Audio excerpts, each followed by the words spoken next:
எத்தனை பேர் சந்தோஷமாக இருக்கிறீங்க?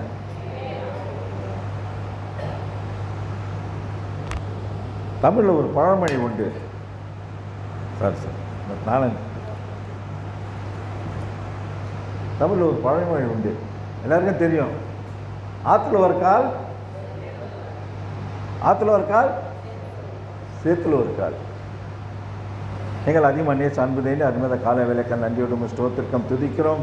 ஆண்டவரே, நான் மறைக்கப்பட்டு நீ வெளிப்பட வேண்டும் பிதாவே, நீர் பேசும் நாங்கள் கேட்கிறோம் பிதாவே. வார்த்தைகள் அத்தனையும் ஆண்டவரே எங்கள் வாழ்க்கையில் உயிர் பெற்று அநேகருக்கு சாட்சியாக எங்களுக்கும் எங்களை பலப்படுத்தி அநேகருக்கு சாட்சியாக இருக்க முடியாத கிருபைக்கூடும் எல்லா துதி கனமையும் செலுத்துக்கிறோம். ஜீவனில் இயேசுவின் பிதாவே, ஏமின் ஏமின். போன மாதம் இங்கே தான் பேசினாரு, அது நம்ம நலும்பூரில், அதே தான் இங்கே பேச போகிறேன். இப்போ பார்த்தீங்கன்னா நீங்கள் அந்த ஃபாஸ்ட் ஃபுட் பார்த்துருக்கீங்களா, சாப்பாடு நீங்கள் போய் ஆர்டர் பண்ணோம், என்ன பண்ணலாம்? அவன் சாப்பாடு ரெடியாக இருக்கும், கோழி ரெடியாக இருக்கும், எல்லாமே ரெடியாக இருக்கும். அவன் உடனே என்ன பண்ணுவான், அதில் போட்டு மிக்ஸ் பண்ணி கொடுப்பான். அப்படி தானே கொடுக்குறான். அதே மாதிரி தான் ஆண்டவர் ஆசீர்வாதமோ நம்மளுக்கு ரெடியாக இருக்குது. நான் இங்கே ஃபாஸ்ட் ஃபுட்டில் போய் நீங்கள் என்ன பண்ணாலும் காசு கொடுக்கணும். ஆனால் ஆண்டவர் என்ன பண்ணுறாரு, அந்த ஆசீர்வாதத்தை ஏற்ற காலத்தில் நம்மளுக்கு தேவை. எது எது எப்பப்போ தேவையோ அது எது அப்பப்போ கொடுப்பார். அந்த நேரத்தில் ஆண்டவருக்கு தெரியும் நம்மளுக்கு இதை கொடுத்தா இதை ஒரு ஆசீர்வாதமாக இருக்கும்னு சொல்லிட்டு நம்மளுக்கு அவருக்கு தெரியும், அதை நல்லா கொடுப்பார். அதுதான் இந்த தலைப்பு வந்து நான் சிஸ்டர் பாஸ்டர்மா ரொம்ப பிடிக்கும் அந்த தலைப்பு நான் வச்சது. விசுவாசமே நீ விசுவாசமாய் காத்திரு, விசுவாசமே நீ விசுவாசமாய் காத்திரு. ஆண்டவர் ஆசீர்வாத நேரத்துக்காக காத்திரு. நான் 3 பேரை பற்றி பேசுவேன், பைபிளை பற்றி 3 பேர் சாட்சி சொல்ல போனேன். ஒன்று, முதல் சாட்சி வந்து எப்போவுமே நம்ம நெகட்டிவில் ஆரம்பிப்போம். அவிசுவாசமான ஒரு சாட்சி சொல்கிறாங்க. அந்த அவிசுவாசமான ஒரு ஆள் யாருன்னா, ஆண்டவரோட வாழ்ந்தவங்க, ஆண்டவரோட நடந்தவங்க, ஆண்டவரோட பெஸ்ட்டு ஃப்ரெண்டு, அவருடைய தங்கச்சி தான், வேறு யாரும் இல்லை. ஆண்டவரோட பெஸ்ட்டு ஃப்ரெண்டு யார்? ஆண்டவரோட பெஸ்ட்டு ஃப்ரெண்டு யார்? சிஸ்டர் கரெக்டாக சார் நம்மன்றாங்க, அது கரெக்டு. பைபிளில் யார்? லாசரு. லாசரு தான் ஆண்டவரோட பெஸ்ட்டு ஃப்ரெண்டு. அவன் தங்கச்சி யார்? மார்த்தா மரியாள். மார்த்தாளை பற்றி பேப்போம். யோவான் சுவிசேஷம் 11 சிஸ்டர், முதல்ல 3-5 படிங்க சிஸ்டர். 3-5. அப்பொழுது அவனுடைய சகோதரிகள், ஆண்டவரே, நீ சிநேகிக்கிறவன் வியாதியா இருக்கிறான் என்று சொல்ல அவரிடத்துக்கு ஆள் அனுப்பினார்கள். இயேசு அதை கேட்டபொழுது, இந்த வியாதி மரணத்துக்கு ஏதுவாய் இராமல் தேவனுடைய மகிமை விளங்குவதற்கு ஏதுவாய் இருக்கிறது, தேவனுடைய குமாரனும் அதனால் மகிமைப்படுவார் என்றார்.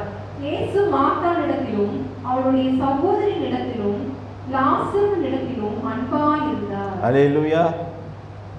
இங்கே வந்து லாசரு தான் அன்பாக இருந்தார் ஆண்டவர். 17 படிங்க சிஸ்டர்.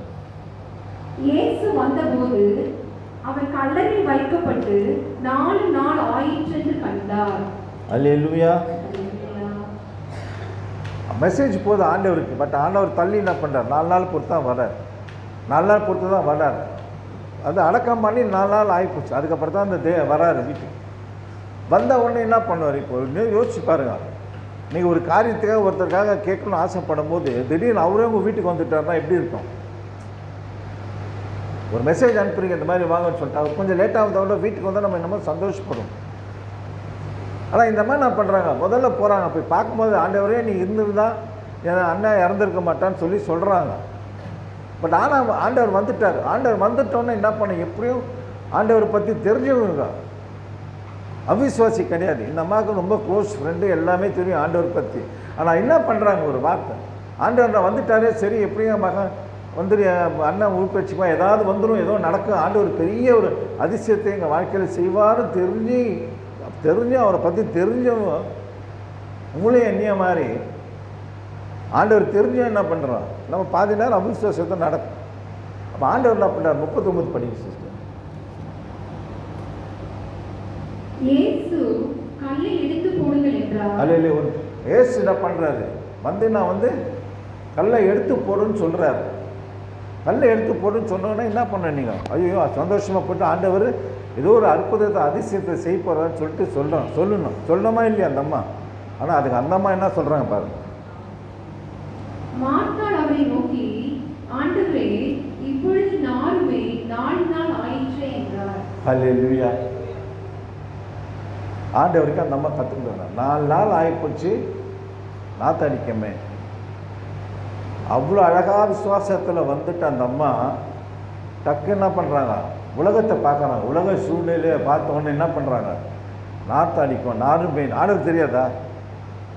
ஆண்டவர் தெரியுமா? தெரியாது. இருந்தாலும் அவர் எடுத்து போன்னு சொல்லும்போது ஏதோ ஒரு அற்புதத்தை செய்ய போகிறது தானே செய்ய. அந்த மாதிரி விசுவாசம் எல்லாம் என்ன பண்ணுது, 4 நாள் பொறுத்து நாருமே.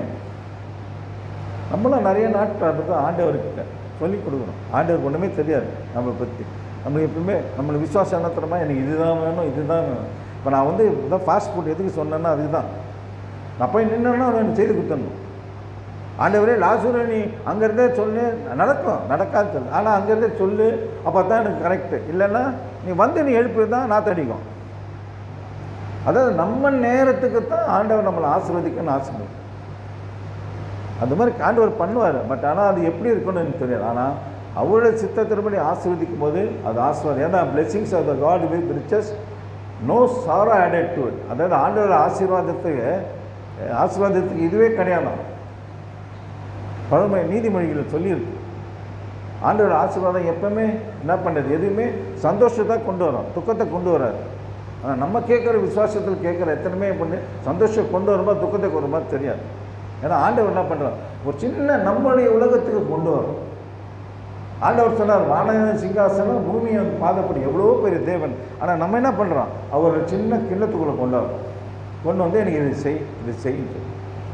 ஆனால் இந்த மார்த்தா யார், ஆண்டவர் நடந்த ஒரு மகன், உங்களும் எண்ணிய மாதிரி. ஆனால் அவங்களோட மகனுடைய சூழ்நிலை, சந்தர்ப்ப சூழ்நிலை, உலகத்தின் காரியங்கள் என்ன பண்ணுது, அந்த மகளை நாத்தாடிக்கன்னு சொல்லுது. அல்லேலூயா அல்லேலூயா. அப்புறம் என்ன பண்ணார் ஆண்டவர், என்ன சொல்கிறார் ஆண்டவர், லாசருவே வெளியே வா. வந்தானா இல்லையா, வந்தானா இல்லையா, நடந்ததா இல்லையா, நீ ஆசைப்பட்டது நடந்ததா இல்லையா. ஆனால் 4 நாள் பொறுத்து தான் நடந்தது.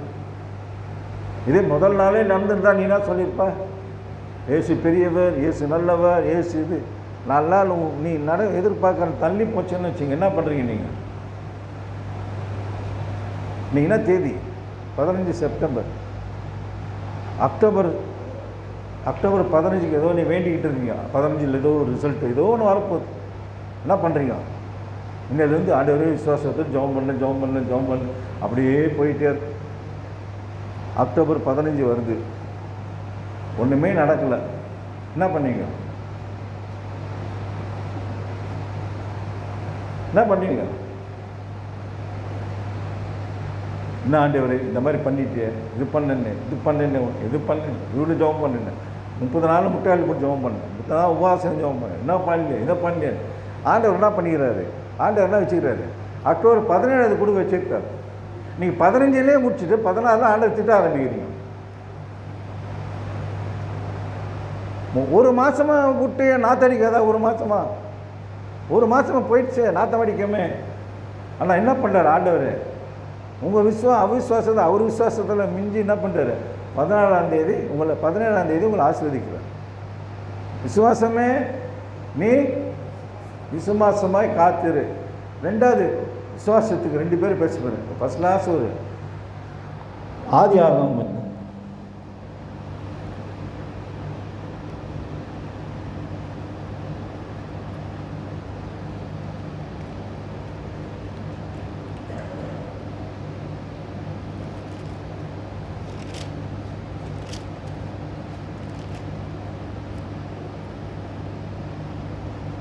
அது 15:5 படிங்க சிஸ்டர். அவர் அவனை வெளியே அழைத்து, நீ வானத்தை அண்ணாந்து பார், நட்சத்திரங்கள் எந்த முன்னால் கூடுமானால் அவையே எந்த என்று சொல்லி, பின்பு அவனை நோக்கி, உன் சந்ததி இவ்வளவாய் இருக்கும் என்றார். அல்லேலூயா. ஆபிரகாமை கூப்பிட்டு சொல்றாரு, உன் சன்னதி நட்சத்திரங்கள் போல் இவ்வளமாக இருக்கும் அப்படின்னு சொல்றாரு. சொல்லும் போது ஆபிரகாமின் சந்ததி எங்கிருந்து ஆரம்பிக்குது,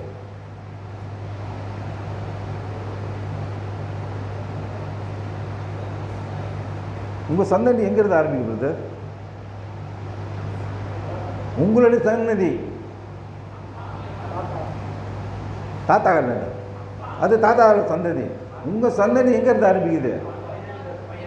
உன் பையன்கிட்ட இருந்து ஆரம்பிக்குது. அவருக்கே நம்பிக்கை இல்லை. உங்கள் சன்னதி உங்கள் அப்பா தாத்தா கிட்ட இருந்து, உங்கள் அப்பா சன்னதி உங்ககிட்ட இருந்து ஆரம்பிக்குது. உங்களோட சன்னதி எங்கேருந்து ஆரம்பிக்குது? உங்கள் பையன்கிட்ட இருந்து ஆரம்பிக்குது. உங்கள் பேர் இப்போ பாஸ்டர் ஜோசப்னா ஜோஷியா ஜோசப் தான் கூடுவாங்க இல்லையா? அவங்க அப்பா பேர் வச்சு கூட மாட்டாங்க. ஒரு தாத்தா பேர் வைக்கலாம். ஆனால் பட்டு பிரதரோட பாஸ்டரோட சன்னதி ஜோஷுவா தான், பாஸ்டர் கிடையாது. பாஸ்டர் அவங்க அப்பாவுக்கு சன்னதி. ஐசாக் தான் என்ன பண்ணுறாரு? ஈசாக்கு தான் அப்ரஹாமின் சன்னதியில் ஆரம்பிக்கிறான். அவன் தான் முதல் தலைப்புள்ள, அவன் தான் ஆரம்பிக்கிறான். அப்ரஹாமின் சன்னதி எங்கேருந்து ஆரம்பிக்குதுன்னா ஈசாக்குலேருந்து ஆரம்பிக்குது. உங்களுடைய சன்னதி எங்கிறதா, என்னுடைய சன்னதி எங்கே இருந்ததுன்னா என் பையன் மூலியமாக ஆரம்பிக்குது. எங்கள் அப்பா சன்னதி என் மூலியமாக இருக்கும், எங்கள் அண்ணன் மூலியமாக இருக்கும். ஸோ என்னுடைய சன்னதி அப்ரஹாமின் சன்னதி எங்கே ஆரம்பிக்குதுன்னா ஐசாக் மூலியமாக ஆரம்பிக்குது. ஐசாக் என்ன பண்ணுறாங்க? சாராக்கு ஆண்டவர் என்ன பண்ணுறாரு? அப்ரஹாமுக்கு வாக்குத்தத்தம் தர்றாரு, இந்த மாதிரி ஒரு நட்சத்திரங்கள் போல உருவாக்கும்னு சொல்லிட்டு. ஆனால் அவன் வந்து ஆல்மோஸ்ட் வயது கடந்து போயிட்டே இருக்கிறான். ஒன்றுமே நடக்கலை. அப்புறம் சாரா கிட்ட வந்து சொல்கிறான், அந்த மாதிரி ஆண்டவர் சொல்லிக்கலாம். ஆண்டவர் சிரிக்குது, அந்த சாராம்மா சிரிக்குது, பைபிள்லேயே போட்டிருக்கு. சிரிச்சு என்ன சொல்கிறாங்க? இதெல்லாம் இந்த வயசில் நடக்கும்பா. மூளை அப்புறம் உனக்கு கைடிச்சா மூளை. ஆண்டவர் சொன்னால் நீ நம்பலாமா? நடக்கிற வயசு அது. என் வயசெல்லாம் தாண்டி நீயே தாண்டி போயிட்ட, தாத்தாவாயிட்ட. இருந்தாலும் என்ன பண்ணுறது? நம்ம ஒரு அவிசுவாசமாக ஒரு காரியம் பண்ணது, அது வேறு. ஆனால் அதுக்கப்புறம் ஆண்டவர் என்ன பண்ண 100வது வயசில் அப்புறம் ஈசாக்கினால் ஆசீர்வதிக்கிறான். அப்போ என்ன பண்ணுறாங்க? இந்த எனக்கு தெரிஞ்ச ஒரு ஆண்டவர் என்ன பண்ணுறாரு? கூப்பிட்டு அப்ரஹாமை, உன் பையனை அவனை விசுவாசத்துக்கு சோதிக்க அப்ரஹாமை கூப்பிட்டாருன்னு தெரிஞ்சாலும் அந்த நேரம் பார்த்து ஐசாக் வந்து நீ காணிக்கா கொடுன்னு சொல்லும் போது ஐசாக் வயசு என்ன இருக்கும்? ஈஸியாக 13 வயசு மேலே இருக்கும், ஈஸியாக இருக்கும். அது பட் நம்ம பைபிளில் ப்ரூவ் பண்ண முடியாது அது கண்டிப்பாக. அப்போ அந்த 13 வருஷமும் நம்ம வச்சு, சரி 10 வயசுன்னு வச்சுக்கலாம், 10 வருஷமும் அப்ரஹாமும் சாராவும் என்ன சொல்லி வளர்த்துருப்பாங்க? நீ வந்து ஆசீர்வதிக்கப்பட்ட மகன், ஆண்டவரால் அனுப்பப்பட்ட மகன், நம்மளுடைய எங்களுடைய சன்னதி ஆண்டவர் ஆசீர்வதித்தது, இந்த சன்னதியே நீ தான், உண்மை தான் வளரப்போகுதுன்னு சொல்லிட்டு அவர்கிட்ட சொல்லி வளர்ப்பாங்க. நம்ம சொல்லி வளர்க்குறோமா இல்லையா? என்னடா உங்கள் தாத்தா பண்ணுற மாதிரியே நீ பண்ணுறிய, இதெல்லாம் பண்ணுறிய, உங்கள் பாட்டி மாதிரியே பண்ணுறிய, இதெல்லாம் சொல்கிறோமா இல்லையா? அதே மாதிரி அவங்க சொல்லி வளர்த்துருப்பாங்க. ஸோ ஐசாக்கு நல்லா தெரியும் தான் வந்து ஆசீர்வதிக்கப்பட்ட ஆண்டவர், அந்த ஆசீர்வதிக்க சந்நிதியை நடத்த போகிற தலைப்பில் நான் அவனுக்கு தெரியும். அப்போ என்ன பண்ணுறாரு? அப்ரஹாம் என்ன பண்ணுறாரு? ஈசாக்கு என்ன பண்ணுறாரு? மலை மேலே எடுத்துகிட்டு போகிறார். எங்கே? காணிக்க கூட எடுத்துகிட்டு போகிறார். எட்டு போகும்போது பார்ப்போம். 22:6 படி.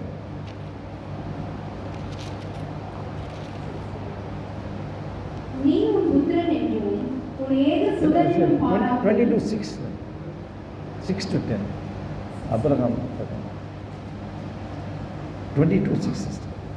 ஆபிரகாம் தகன பலிக்கு கட்டையை எடுத்து தன் குமாரனாகிய ஈசாக்கின் மேல் வைத்து தன் கையிலே நெருப்பையும் கத்தியையும் எடுத்துக்கொண்டான். இருவரும் கூடி போனார்கள். அப்பொழுது ஈசாக்கு தன் தகப்பனாகிய ஆபிரகாமை நோக்கி, என் தகப்பனே என்றான். அதற்கு அவன், என் மகனே இதோ இருக்கிறேன் என்றான். அப்பொழுது அவன், இதோ நெருப்பும் கட்டையும் இருக்கிறது, தகன பலிக்கு ஆட்டுக்குட்டி எங்கே என்றான். அதற்கு ஆபிரகாம், என் மகனே, தேவன் தமக்கு தகன பலிக்கான ஆட்டுக்குட்டியை பார்த்துக் கொள்வார் என்றான். அப்புறம் இருவரும் கூடி போய் தேவன் அவனுக்கு சொல்லியிருந்த இடத்துக்கு வந்தார்கள். அங்கே ஆபிரகாம் ஒரு பலிபீடத்தை உண்டாக்கி கட்டைகளை அடுக்கி தன் குமாரனாகிய ஈசாக்கை கட்டி அந்த பலிபீடத்தில் அடுக்கிய கட்டைகளின் மேல் அவனை கிடத்தினான். பின்பு ஆபிரகாம் தன் குமாரனை வெட்டும்படிக்கு தன் கையை நீட்டி கத்தி எடுத்தான். ஹல்லேலூயா, ஹல்லேலூயா, ஹல்லேலூயா. ஈசாக்கு கேட்குறான் பாருங்க, தக்கன மணிக்கான எல்லாருக்கும் கட்டாலும் ஆடு எங்கன்னு கேட்குறாரு.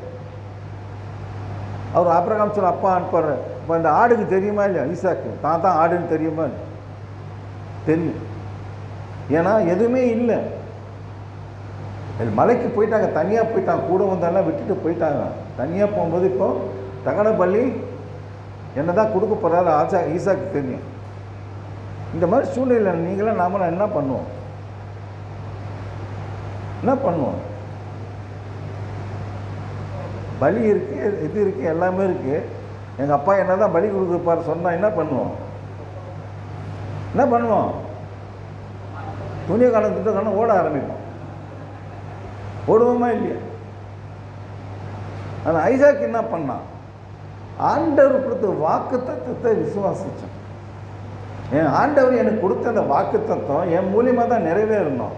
இந்த வாக்குத்தை அபிரகாமுக்கு எங்கள் அப்பா கொடுத்த வாக்குத்தை என் சன்னதி மூலியமாக விரணும், என் மூலியமாக நிறைவேறணும் என்று விசுவாசத்தில் என்ன பண்ணுறான்? கம்முன்னு உட்கார. அவங்க அப்பா எடுத்து மேலே வைக்கிறாரு. அப்போயாவது அவனுக்கு தெரியுமா இல்லையா? தானே தான் கொடுக்க போகிறாரு.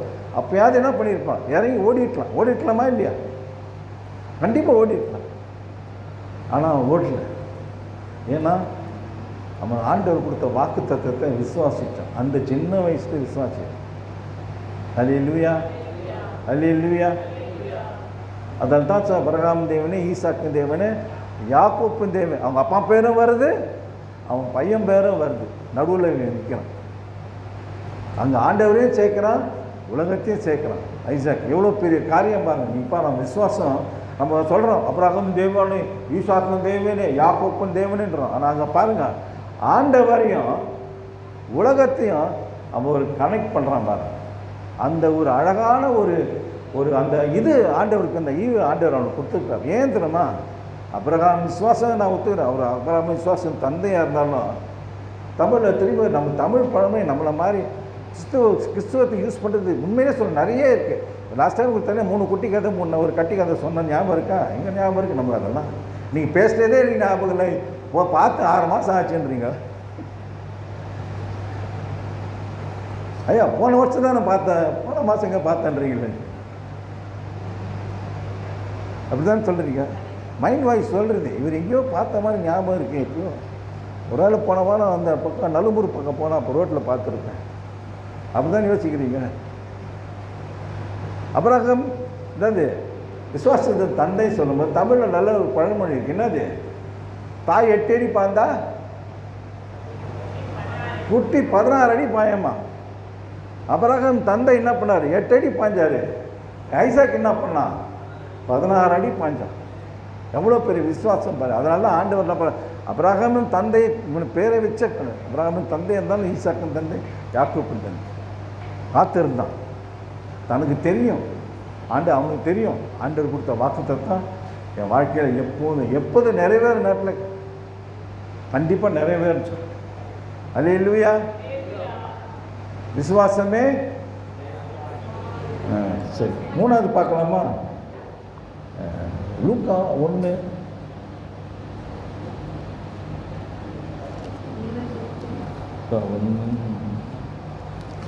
27-35. அவன் இருந்த வீட்டிலே தேவதூதன் பிரவேசித்து, கிருபை பெற்றவளை வாழ்க, கர்த்தர் உன்னோடே இருக்கிறார், ஸ்திரீகளுக்குள்ளே நீ ஆசீர்வதிக்கப்பட்டவள் என்றான். அவளும் அவனை கண்டு அவன் வார்த்தையினால் கலங்கி இந்த வாழ்த்துதல் எப்படிப்பட்டதோ என்று சிந்தித்துக் கொண்டிருந்தாள். தேவதூதன் அவளை நோக்கி, மரியாளே, பயப்படாதே, நீ தேவனிடத்தில் கிருபை பெற்றாய். இதோ நீ கர்ப்பவதியாகி ஒரு குமாரனை பெறுவாய், அவர் இயேசு என்று பெயரிடுவாயாக. அவர் பெரியவராய் இருப்பார், உன்னதமானுடைய குமாரன் எனப்படுவார். கர்த்தராகிய தேவன் அவருடைய பிதாவாகிய தாவீதின் சிங்காசனத்தை அவருக்கு கொடுப்பார். அவர் யாக்கோபின் குடும்பத்தாரை என்றென்றைக்கும் அரசாடுவார், அவருடைய ராஜ்யத்துக்கு முடிவிராது என்றான். அதற்கு மரியாள் தேவதூதனை நோக்கி, இது எப்படி ஆகும்? புருஷனை அறியேனே என்றாள். தேவதூதன் அவளுக்கு பிரதித்திரமாக, பரிசுத்த ஆவி உன்னை வரும், உன்னதமானவருடைய பலம் உன்னை நிழலிடும். ஆதலால் உன்னிடத்தில் பிறக்கும் பரிசுத்தம் உள்ளது தேவனுடைய குமாரன் எனப்படும். அல்லேலூயா. மரியாள் கிட்ட வராது. தேவதூதன் சொல்றாரு, இந்த மாதிரி ஆசீர்வதித்த மகளே, படமும் சொன்னது ஒரு நிமிஷம் நீ இப்போ எல்லாமே ஆண்டவரில் விசுவாசிக்கிறோம். திடீர்னு உங்கள் எதிர்க்க நின்று நான் தேவதூதன் வந்திருக்கிறேன் அப்படின்னு சொன்னால் என்ன பண்ணுவீங்க? என்ன பண்ணுவீங்க? இந்த நேற்று இந்த மாமியாருக்கு நான் சண்டை போட்டேன், அதால் தான் ஏதோ ஒன்று அனுப்பிச்சி விட்டா பொழுது. அவன் சிரிக்கிறாங்க, மாமியார் அடி இந்த மாமியார்கிட்ட சண்டை போட்டான் போல, அதால் தான் ஒன்று ஏதோ அமுச்சு விட்டார் போல. அப்போ தான் இந்த தெய்வதூதன் இதெல்லாம் யாருமே தெரியாது. நம்ம இப்போ அட்லீஸ்ட் நம்மளுக்கு தெரியும். அந்த காலத்துலலாம் மரியாதை பீரியடில் தெய்வதூதன் யாருமே தெரியாது, ரொம்ப ரேர். ஏன்னா ஆண்டவர் வந்து எப்பவுமே டைரெக்டாக தான் பேசியிருக்காரு. தெய்வதூதன் மூலியமாக பேசவே இல்லை. நீங்கள் பார்த்து வசனங்கள் எல்லாமே டைரெக்டாக தான் பேசியிருக்காரு. அவங்க மூலியமாக பிறர்கிட்ட பேசுகிறார். ஸோ இந்த தேவதூதன் வந்த உடனே மரியாதை என்ன பண்ணுறாங்க, பயப்படுறாங்க. ஒரு நிமிஷம் பயப்படுறாங்க. நம்ம நியாயமாக உலகத்தில் நியாயமான ஒரு காரியம் பயப்படுறது. ஆனால் பயந்தா கூட என்ன பண்ணுறாங்க, நீ கொடுத்து என்ன பண்ணுறாங்க,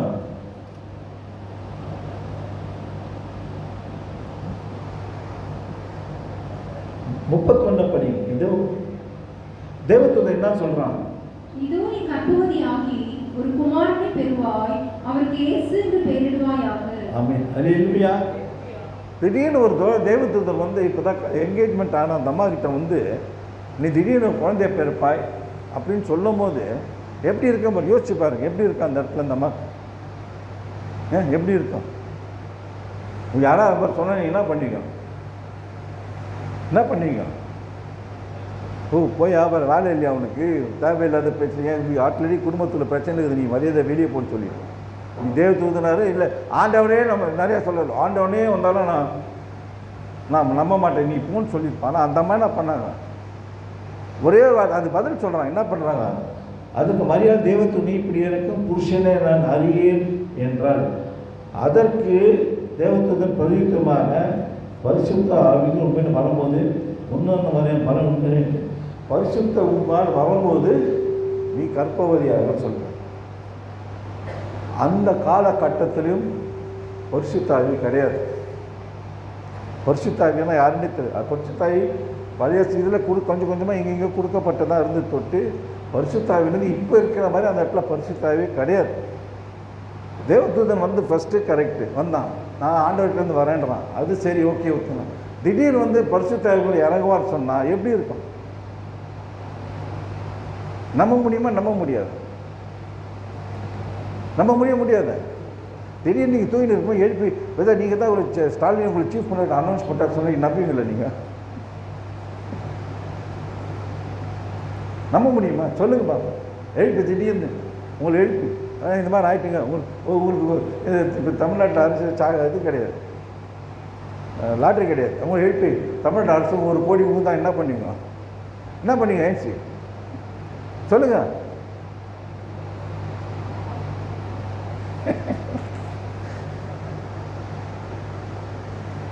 ஒரு பாஸ்டர் கிட்ட சும்மா சொன்ன ஒரு அட்டி மாதிரி, ஐயா தமிழ்நாட்டு பேன் பண்ணிட்டாங்க, ஐயா எனக்கு தமிழ்நாட்டு லாட்டரியில் 50,000 ரூபாய் விழுந்துருக்குன்னு, கர்த்தருக்கு ஸ்தோத்திரம், கர்த்தருக்கு ஸ்தோத்திரம்னாரு.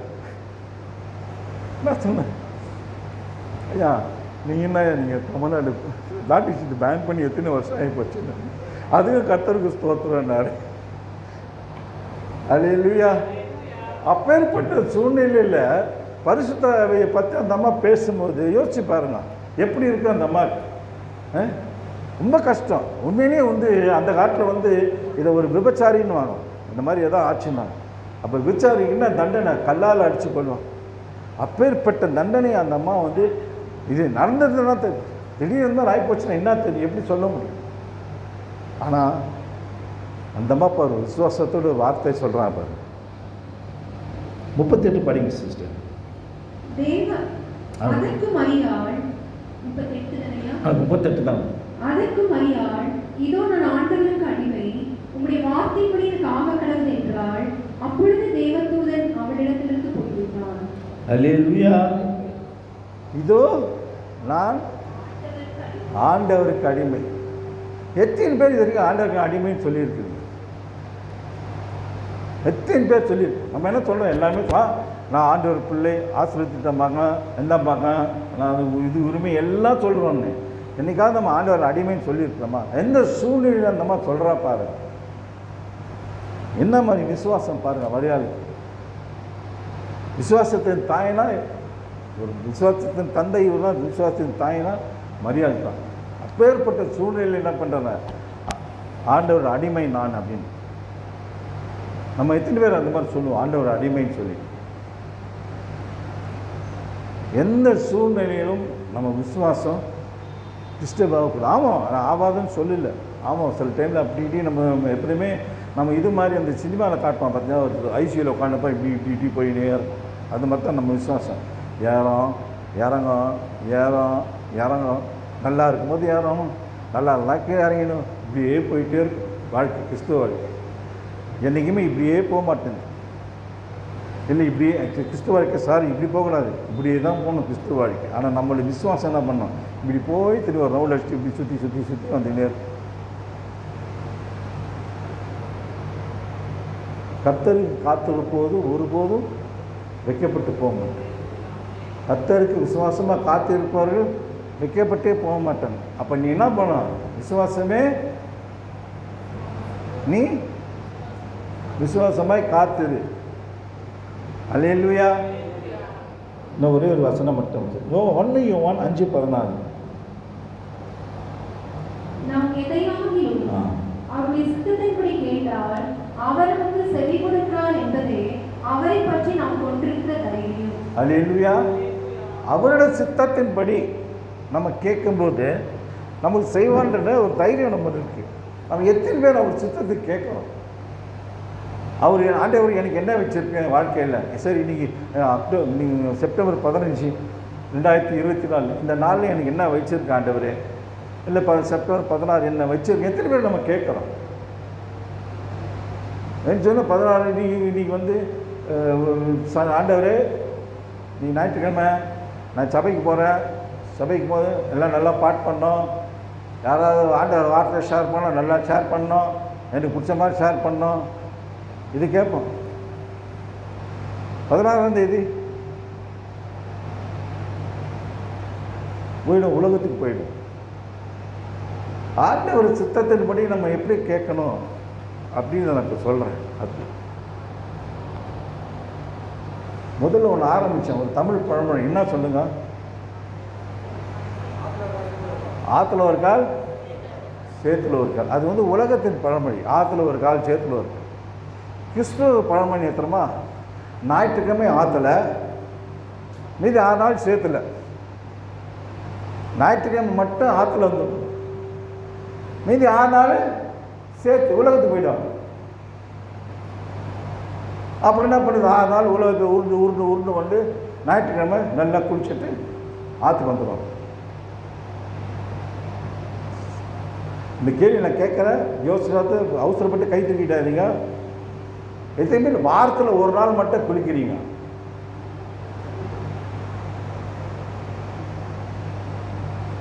சிறியது பார்த்தா நான் அப்படியா குளிக்கிறது நான் இன்னும் கேட்குற மாதிரி இருக்குது. டெய்லி யார் குளிக்கிறீங்க? அவங்களாம் கை தூக்குங்க. அல்லேலூயா.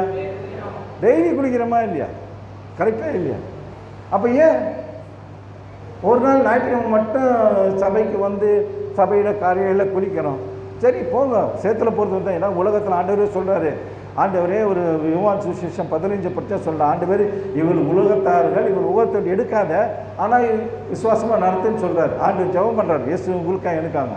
உலகத்துக்கு நம்ம போய் தான் ஆகணும். அந்த 6 நாள் சேத்துல தான் போய் ஆகணும். அந்த 6 நாள் சேத்துல போகும்போது ஏன் நீங்கள் குளிக்கக்கூடாது? ஆண்டவர் பிரசனத்துக்குள்ளே வரக்கூடாது, உலகத்துக்கு போகணும். இப்போங்க வெளியே போயிட்டு ஒரு நல்ல வெயில் அடித்தா என்ன பண்ணுறோம்? வெறுத்து கொட்டா என்ன பண்ணுறோம்? போய் குளிக்கிறோமா இல்லையா? குளிக்கிறோமா இல்லையா? அதே மாதிரி உலகத்துக்கு போகிறோம். ஏன் அந்த 7 நாட்களுமே நம்ம ஏன் ஆண்டவரோட வந்து சேரக்கூடாது? ஆண்டவர் பிரசனத்துக்குள்ளே இருக்கக்கூடாது? உலகத்துக்கு போவோம், என்ன பண்ணாமல் உலகத்தை நம்ம வாழ்ந்து தான் ஆகணும். ஆனால் உலகத்தில் நம்ம இருக்கும் போதும், அந்த சேத்துல இருக்கும் போதும் ஒரு வேலை வாங்கலாம். காத்தல் நல்லா குளிச்சுட்டு போகிறோமா இல்லையா? காத்தல் குளிச்சுட்டு போகிறோமா இல்லையா? அப்புறம் சாயந்தரம் திரும்பி குளிக்கிறோமா இல்லையா? அதே மாதிரி ஏன் ஆண்டவர் பிரசனத்துக்குள்ளே டெய்லி நீங்கள் இருக்கக்கூடாது? சபைக்கு வரும்போது தான் ஆண்டவர் பிரசனத்துக்குள்ளே நடக்கணும்னு இல்லையே. அதாவது சட்டம் இருக்கா, ரூல் இருக்கா? சண்டே மட்டும் தான் கிறிஸ்துவ ஜெபம் பண்ணணும்னு சொல்லி ரூல் இருக்கா பைபிளில்? இல்லை. ஆனால் அதே மாதிரி ஏன் நீங்கள் எல்லாம் 7 நாட்களும் ஆண்டவர் பிரசனத்துக்குள்ளே இருக்கக்கூடாது? உலகத்துக்கு போவார், தப்பில்லை, அதுதான் போயிடலாம். ஆனால் அதே நேரத்தில் ஏன் ஆண்டவர் பிரசனத்துக்குள்ளே நம்ம வர மாட்டோம், ஸ்பெண்ட் பண்ண மாட்டோம்? ஆண்டவர் பிரச்சனை இருந்தாது, ஆண்டவர் சித்தம் எப்படி நம்ம தெரிஞ்சுக்க முடியும்? அவரோட ஸ்பெண்ட் பண்ண தானே, அவரோட பேசுகிறது தானே, அவரோட ஜெபம் பண்ண தானே. அவரை துதிக்கும் போது என்ன பண்ண, துதியில் வாசனத்தை துதிக்கும் போதும் வார்த்தைகளை படிக்கும் போதும் எல்லாம் பண்ணும் போதும் ஆண்டவர் பேசுகிறாரு. இது கல்டிவேட் பண்ணோம். அதாவது நம்மளை நம்ம என்ன பண்ணோம், உற்சாகம் பண்ணி நம்ம ஆண்டவர்களை சேரணும். நான் இப்போ பெருமையாக அது ஒரு உரிமையாக சொன்னேன், ஆண்டவர்களை நான் எப்போனாலும் பேசுவேன். ஏன்னா ஆண்டவர் எப்போவுமே ஆண்டவர் செவி கொடுக்குறான். ஏன்னா ஆரம்பித்தேன் முதல்ல ஆண்டவர்கிட்ட பேசும்போது ஆண்டவருக்குள்ளே தான் நான் கேட்டேன், ஆண்டவர் என்னோட பேச ஆரம்பிங்க. அவர் பேசும்போது நான் கேட்கணும், நான் ஸ்பெண்ட் பண்ணேன் டைம். ஆண்டவர் உனக்காக கண்டிப்பாக உலகத்துக்கு நான் போகிறேன். ஆனால் அதே நேரத்தில் ஆண்டவருக்கு என் நேரத்தை நான் கொடுப்பேன். ஆண்டவருக்கு கொடுக்குற உலகத்தில் எத்தனையோ காம்ப்ரமைஸ் பண்ணான், ஆண்டவர் விஷயத்தில் நான் காம்ப்ரமைஸ் பண்ணவே மாட்டேன். ஆண்டவர் கொடுக்க வேண்டிய இந்த நேரத்தை கொடுத்துட்டு தான் இருக்கும். இப்போ பெருமையாக சொல்ல ஒரு சாட்சியாக சொல்கிறேன், வேலை செய்யும்போது 5 ஹவர் ஜெபம் பண்ணுவேன். ஆனால் ரிட்டையர் ஆகிட்ட பிறகு 3 ஹவர் தான் ஜெபம் பண்ணுவேன். 3 ஹவர் ஆண்டவருடைய இப்படியே இருப்பேன். பிரச்சனை ஒரு நாள் ரொம்ப ரேர் மிஸ் ஆகிறது. அதை ஆண்டவர் பிரச்சனை நான் தரப்பே சொல்லும்போது சொன்னேன், இந்த மோசமான உலகத்துக்கு ஆண்டவருடைய நிறைய நேரம் சும்மா சொல்லுவார். 5 ஹவர் இருக்குன்னு வச்சுங்க, அதில் 2 ஹவர் நீங்கள் ஆண்டவரை ஸ்பெண்ட் பண்ணால் என்ன அர்த்தம் தெரியுமா? மோசமான உலகத்தில் 2 ஹவர் நீங்கள் என்ன பண்ணுறீங்க, ஸ்பெண்ட் பண்ண மாட்டேன்றீங்க. 5 ஹவர் நீ அங்கேயே அந்த மோசமான உலகத்தில் இருக்கும்போது ஆண்டவருக்குள்ளே நீங்கள் நடக்கும்போது இந்த 2 ஹவர்லாம் பண்ணி இந்த மோசமான உலகத்தை விட்டு நீங்கள் வெளியே வந்துட்டு ஆண்டவர் பிரச்சனத்தை, அதுதான் இம்பார்ட்டன்ட். ஆண்டவரோட நம்ம ஒருத்தர ஒரு தனிப்பட்ட உறவை வச்சுக்கணும். அதுதான் இம்பார்ட்டன்ட். அதுதான் இம்பார்ட்டன்ட். சபைன்றது கைடன்ஸ் தான். சபைன்றது ஒரு அனுப்ப முடியும். அதுதான் நீ பாஸ்டர் காரை போட்டுக்கின்னு ஒரு வீட்டுக்கு காத்தால 10 மணி தட்டு ஜெபம் பண்ணி அடுத்த வீடு, அப்புறம் லஞ்ச் ஒரு வீட்டில், அப்புறம் 2 மணி வீட்டில், 3 மணி இருக்க 4 மணி இப்படியே கூட்டிகிட்டு பண்ணின்னு இருக்க முடியும் அவரால். ஒரு நாளை ஒரு வீட்டுக்கு கதவு தட்டி ஜெபம் பண்ணி நான் சொல்ல முடியும் அவரை. உங்களுக்கு குறிப்பிட்டதில்ல இந்த பைபிள் ஆண்டவர் வார்த்தையில் கொடுத்தாரா இல்லையா? உங்களுக்கு நிறைய கொடுத்துட்டார் ஆண்டவர். நல்ல சுகத்தையே கொடுக்குறாரு. எல்லாத்தையும் கொடுத்துட்டு நான் குளிக்க மாட்டேன், நான் இப்படி தான் இருப்பேன். ரொம்ப நாள் ஒரு பொருள் சேர்த்துலேருந்து அப்போ பண்ணி கழுவி வச்சால போனால் நான் வேணும், 1 மாதத்துக்கு அப்புறம் என்ன அந்த பொருள் மங்கி போயிடும். வாங்க உலகத்தில் இருங்க, ஆனால் உலகத்துக்கு ஆண்டவர் நேரம் ஸ்பெண்ட் பண்ணு. அப்போ தான் என்ன பண்ணுவேன், ஆண்டவர்களோட பேச ஆரம்பிப்பார், ஆண்டவர்களோட சொல்ல ஆரம்பிப்பார். வாழ்க்கையில் நான் எல்லா காரியத்தையும் ஆண்டவர்கிட்ட கேட்பேன். ஆனால் ஒரே ஒரு காரியத்தை மட்டும் எனக்கு ஆண்டவர்களோட டீலே இருக்குது, ஒரு அக்ரிமெண்ட் பண்ணியிருக்கேன், யாரை குறித்து என்கிட்ட பேசக்கூடாது. இப்போ நான் உங்களை புத்து பேசணும்னு சொன்னால் ஆண்டவர் என்கிட்ட சொல்லுவார். ஆனால் ஒரு டீல் வச்சுட்டேன், யாரை குறித்து ஆண்டவர் என்கிட்ட பேசக்கூடாது. பொதுவாக நான் பேசுவேன், இண்டிவிஜுவலாக நான் போய் யாரை கொடுத்தா நீங்கள் சொன்னால் கூட நான் பேசுவேன். அது ஆண்டவர் என்கிட்ட யார்கிட்ட பேசுவேன். தனிப்பட்ட நிறைய பேர் தனிப்பட்ட ஜெபம் இந்த பர்சனலாக வீட்டில் போய் தனியாக ஜெபம் பண்ணி கொடுத்து இந்த கை வச்சு ஜெபம் பண்ணுறதெல்லாம் கூட ரொம்ப ரேர். சில சபையெல்லாம் நம்ம பேசும்போது இப்போ பேச சொல்லுவோம், போய் ஜெபம் பண்ணுவாங்க. அப்போ தான் ஜெபம் பண்ண, அப்போ எப்படி ஜெபம் பண்ணதுன்னா நல்லா வயசானாங்களாம் 70-80 வயசில் இருக்கும் அவன்கிட்ட ஜெபம் பண்ணி. ஏன் தெரியுமா, அவங்க என்ன தர சார், ஐயா முட்டி வலிக்குது, தலை வலிக்குது, காது வலிக்குதுன்னு. யாராவது வயசான ஜாரில் வரது எனக்கே முட்டி வலிக்குது, எல்லாம் ஒன்றும் பண்ண முடியாது. ஆனால் இது 30-35 பசங்களை கிட்ட வந்து வச்சுக்கோங்க, அவங்க உலக பிரச்சனைலாம் சொல்லிட்டு இருப்பாங்க. அவங்க என்ன ஆண்டவர் சில காரியங்கள் சொல்லுவார். ஆனால் நம்ம சொல்ல முடியாது சில டைமில், சில நேரங்கள் இருக்குது. அதனால் ஒரு பெரிய பிரச்சனை மத்தியில் நான் போனேன் ஒருத்தரை பற்றி சொல்லும்போது. அதுலேருந்து நான் சொல்லிட்டேன் ஆண்டவர்கிட்ட, வேண்டாம். நம்ம ஆண்டவர் இப்போ நான் ஆண்டவர் சொல்கிறது அவனை பற்றி தப்பாக இருக்குது. நான் அதை அவன்கிட்ட சொன்னால் அவன் இல்லைன்னு சொல்லிவிட்டு அவன் என்ன பண்ணுறான், போய் சபையில் சொல்கிறான், அவன் பாஸ்டர்கிட்ட போய் சொல்கிறான், இந்த மாதிரி ஐயா என்னை பற்றி தப்பாக பேசுகிறார். நான் சொன்னேன் முதலே, ஆண்டவர் சொல்லதுன்னா நான் சொல்லுவேன்டா, நான் சொல்ல மாட்டேன் இல்லாட்டின்னு சொல்லிட்டு ஆண்டவர் சொன்னான். நான் வெளிப்படையாக அவனை கேட்டால் என்ன தப்பு பண்ணுறேன் நான் சொல்லவே இல்லை. ஆனால் நீ தப்பு பண்ணுறேன்னு ஆண்டவர் சொல்கிறான்னா அவன் கடைசிக்கு சண்டை போட்டில்லைன்ட்டான். அப்புறம் அந்த பாஸ்டர் கூப்பிட்டுனா இந்த மாதிரிலாம் நீ சபை ஆளுங்களை மிரட்டுறீங்களாண்ணா அப்படின்னு. அதுலேருந்து சபைக்கு நான் போகிறது கிடையாது, பண்ணுறது கிடையாது யாருக்கிட்டே. அப்போ தான் நான் ஆண்டவர்கிட்ட சொல்லிட்டேன், நான் யாருக்கு மேலே கை வச்சு ஜெபம் பண்ணி அவளை பற்றி நீ சொன்ன சொல்லவே மாட்டேன். இதுதான் என்னோடய அட்வைஸ். நீங்கள் போய் ஆண்டவர்கிட்ட கேளுங்க. ஏன் உங்களுக்கு மத்திய பாஸ்டர் இருக்கார், அவர் ஜெபம் பண்ணுவார், கண்டிப்பாக பண்ணுவார். ஆனால் அந்த ஜெபம் உங்களை கேரி பண்ணணும். போய் நீங்கள் பர்சனலாக ஜெபம் பண்ணணும். இங்கேருந்து கொண்டு போகணும், அந்த பிரசன்னத்தை கொண்டு போய் வீட்டில் கொண்டு போய் வெளியில் கொண்டு போய் நீங்கள் என்ன பண்ணணும், அதை டெவலப் பண்ண அப்போ ஆண்டவர் உள்ள பேச ஆரம்பிக்கும். அப்போ என்ன பண்ணுவேன், ஆண்டவர் சித்தத்துக்கு தெரிஞ்சு அவரோட உங்களால் பேசணும். எத்தனை பேர் விசுவாசிக்கிறீங்க?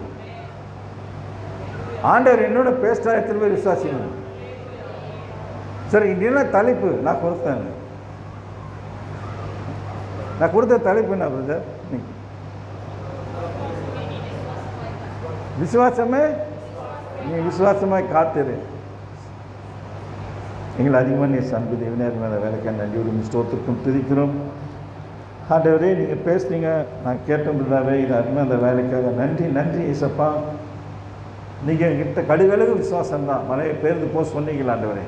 கடுகளவு விசுவாசத்தை மலை போல் எங்களை அவிசுவாசத்தை எடுத்து போட்டு இந்த விசுவாசத்தில் எங்களை கைட் பண்ண முடியாமல் ஸ்தோத்திரம். ஒவ்வொரு நாளும் ஆண்டவரே ஏசப்பா, உங்களுடைய பிரசனத்துக்குள்ளே நாங்கள் தங்கியிருக்க அந்த நிழலின் செட்டைக்குள்ளே நாங்கள் தங்கியிருக்க முடியாமல் ஸ்தோத்திரம். எப்படி கழுகுதும் சிறைகளும் தன் குஞ்சைகளை காப்பது போல இந்த பிரசனம் எங்கள் ஒவ்வொருத்தையும் காத்துக்கொள்ள முடியாமல் ஸ்தோத்திருக்கும்.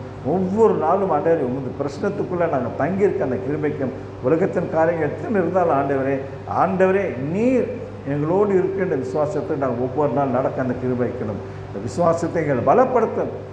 எங்களை பொறுமை தள்ளாத தேவன் ஆண்டவரே. ஒவ்வொரு நாளும் எங்களை ஆசீர்வதிக்க தேவனாக இருக்கிறது நன்றியோடும் ஸ்தோத்திரிக்கும். எங்களை உண்மது விசுவாசத்தில் எங்களை ஒவ்வொருத்தையும் பலப்படுத்த முடியாமல் எங்கள் விசுவாசத்தை பலப்படுத்தி சாட்சியாக நிற்க அந்த கிருபை